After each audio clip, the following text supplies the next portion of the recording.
बिस्मिल्लाहिर्रहमानिर्रहीम। इस वक्त हम 92 न्यूज़ खानेवाल के पेज से आप लोगों से मुखातिब हैं।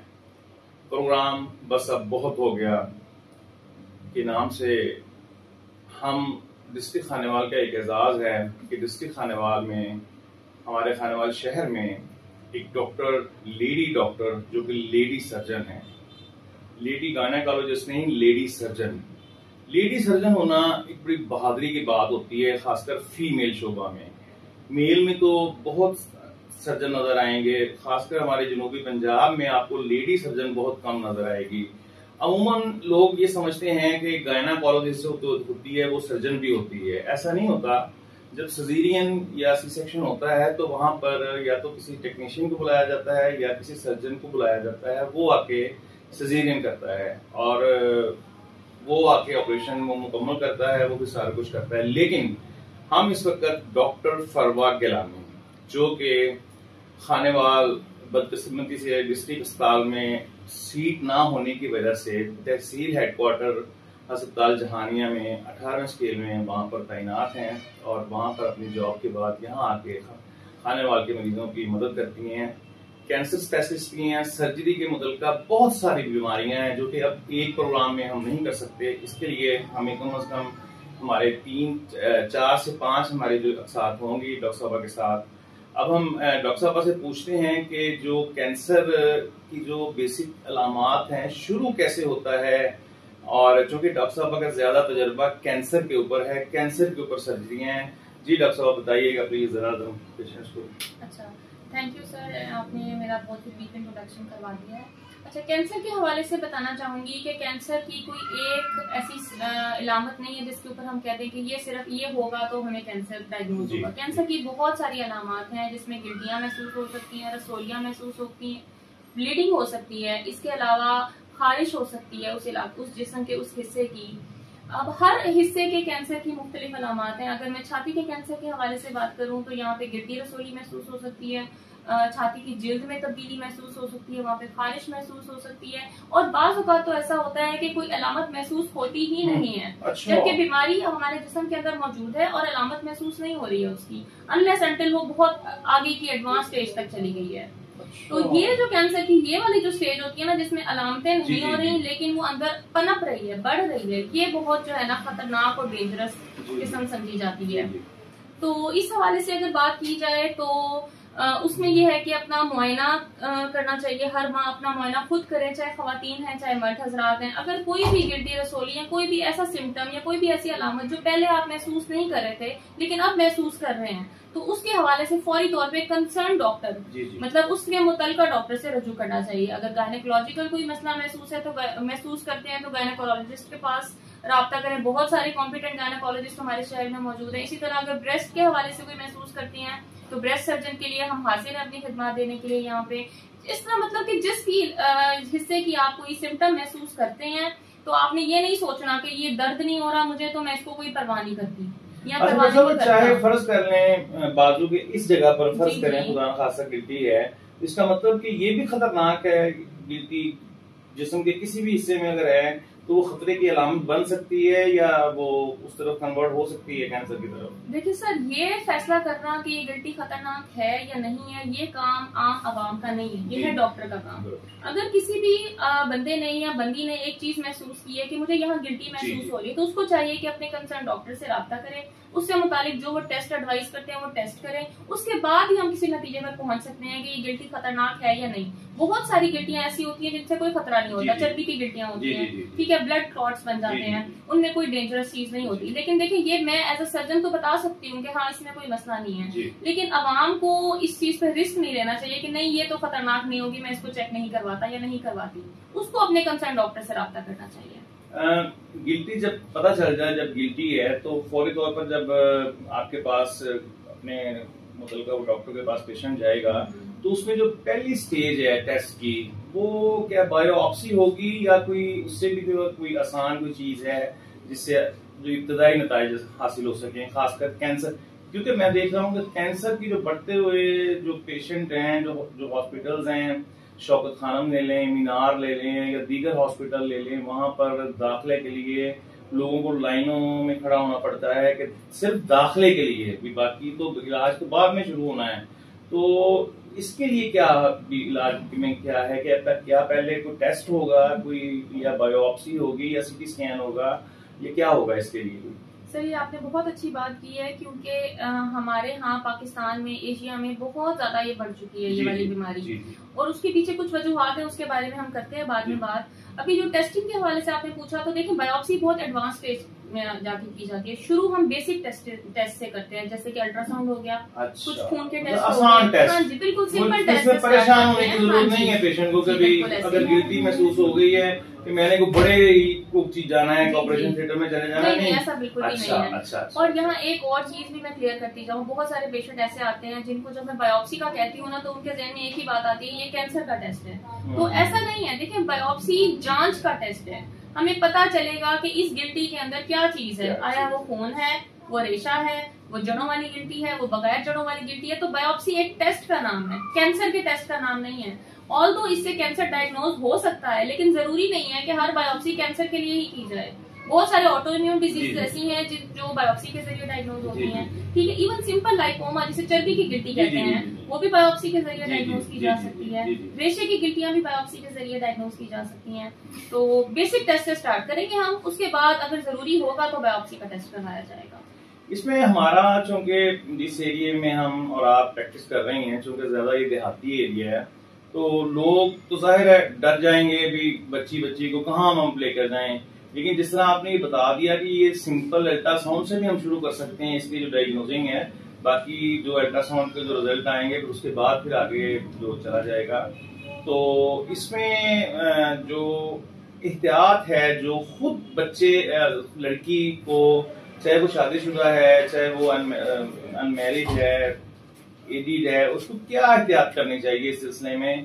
खुद अपना टेस्ट करके, खुद चेक करके फिर वो आपसे राब्ता करे, फिर वो उसमें क्या 2-4 अलामात वो बता दें, वो ताकि हमारे चूंकि देहाती एरिया नहीं बात करती,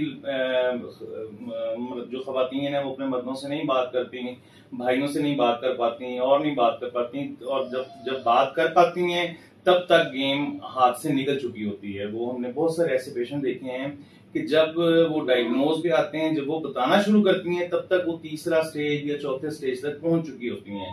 तो उसमें वो खुद क्या करें और कैसे वो फिर वो अपने डॉक्टर से राब्ता करें? उसमें एक तो हमने आपका वो जो इनबॉक्स है, आपका एड्रेस भी देना है हमने, ताकि पेशेंट खुद आपसे भी राब्ता बच्चियां कर लें, जो भी फीमेल्स होंगी वो खुद आपसे राब्ता करेंगी जी। तो उसमें आप जरा प्लीज थोड़ा सा बता दें भी कैसे अपना मुआयना करें बच्चे। अच्छा, इसमें ये बहुत ही अहम पॉइंट है, और मेरा ये तमाम देखने वालों को पैगाम है, खास तौर पे खवातीन को, चाहे वो मैरिड हैं चाहे वो अनमैरिड हैं। छाती के कैंसर के या छाती की गिल्टी के हवाले से आपने हर महीने अपनी छाती का खुद मुआयना करना है। माहवारी के 7वें या 8वें दिन आपने अपनी छाती, दोनों साइड की छातियों का मुआयना करना है। उसका तरीका क्या है वो अभी आपको सामने स्क्रीन पे आ जाएगा, लेकिन हर माह ये मुआयना करना जरूरी है और इंतहाई जरूरी है। चाहे आप 20s में हैं, आपकी एज 30s में है, 40s में है, व्हाटसोएवर द एज इज, आपने अपनी छाती का मुआयना हर माह करना है। और जितना अच्छा मुआयना है खातून अपना खुद कर सकती है, उतना अच्छा मुआयना मेरा नहीं ख्याल के कोई डॉक्टर भी कर सकता होगा, क्योंकि जब हर माह वो मुआयना कर रही है, उसे हर छोटी से छोटी तब्दीली भी महसूस हो रही है। अब यहाँ पे मुआयने तक तो बात होगी, मुआयना आपने कर लिया, आपको कोई भी चीज महसूस हुई है, लेट्स से गिल्टी महसूस हुई है, अब जैसे ही कोई चेंज महसूस होगी आपने अपने कंसर्न डॉक्टर से राब्ता कर लेना है। फिर आपने ये वेट नहीं करना कि इसका साइज अभी छोटा है तो मैं वेट कर लेती हूँ, नहीं, इसमें दर्द नहीं है मैं वेट कर लेती हूँ, नहीं। देखिए गिल्टी एक ऐसी चीज है, मैंने आपको पहले भी बताया कि बहुत सारे साल गुजर जाते हैं, उसके बाद जाके उसकी अलामतें शुरू होती हैं। तो जरूरी नहीं है कि अगर छोटे साइज की गिल्टी है तो वो आज या कल ही बनी हो सकता है वो पिछले 5 साल से चल रही हो। तो अगर कोई भी चेंज महसूस हुई है फिर तो आपने फौरी तौर पे मुआयना करना है। लेकिन अगर कोई चेंज नहीं है, आप ये कहते हैं कि हमारे तो खानदान में कभी किसी को ऐसा मसला नहीं हुआ, उसके बावजूद आपने मुआयना हर माह अपना करना है खुद से। इसी तरह अगर गायनेकोलॉजिकल इश्यूज के बारे में बात कीजिए, कोई ब्लीडिंग ज्यादा होती है, कम होती है, ज्यादा दिनों के लिए होती है, कम दिनों के लिए होती है या नहीं होती, ये भी सारे ऐसे सिम्टम्स हैं जिसपे आपको अपनी कंसर्न गायनेकोलॉजिस्ट के साथ एज सून एज पॉसिबल जो है ना वो विजिट करना चाहिए उसको। तो डॉक्टर साहब जी, ये जो कैंसर है किस स्टेज तक काबिल इलाज है? आपकी जो, क्योंकि बहुत सारी नई तहकीक आ चुकी है, आप अपनी रिसर्चेस जो आप करती हैं, जो हो चुकी हैं, वो उसमें अभी किस स्टेज तक ये काबिल इलाज है? अगर खुदा ना खास्ता किसी का आप डायग्नोज कर लेती हैं तो वो क्या कर सकते, किस स्टेज तक जा सकते हैं? सर पहले मैं ये बात क्लियर कर दूं कि कैंसर काबिल इलाज है।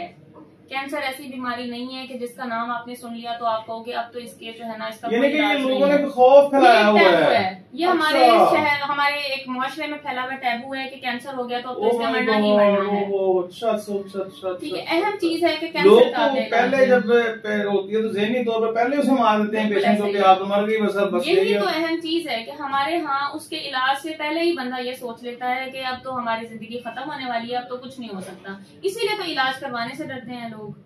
अच्छा, अब इसकी स्टेजेस के हवाले से अगर बात की जाए तो छाती के कैंसर की 4 स्टेजेस है बेसिकली। ठीक है, अगर स्टेज 1 पे डायग्नोज हो जाता है फिर आप समझेंगे 100% इसका रिजल्ट है। मतलब अभी तक मैंने जितने स्टेज 1 के पेशेंट्स का इलाज किया है, ऑपरेट के जरिए भी किया है, वो अभी तक भी 5-6 साल बाद भी अपने बिल्कुल नॉर्मल जिंदगी गुजार रही है। और ये सिर्फ ना सिर्फ मेरे बल्कि ये पूरी दुनिया में ये फिगर्स हैं कि अगर स्टेज 1 पे डायग्नोज हो गया तो 100% पेशेंट जो है ना वो सेहतयाब हो जाता है। ठीक है, अब आती है बात स्टेज 2 की। स्टेज 2 में भी बहुत अच्छे रिजल्ट्स हैं, 90 to 100% तक रिजल्ट्स इस पे भी आते हैं। और most of the patients stage 2 पे डायग्नोज होते हैं।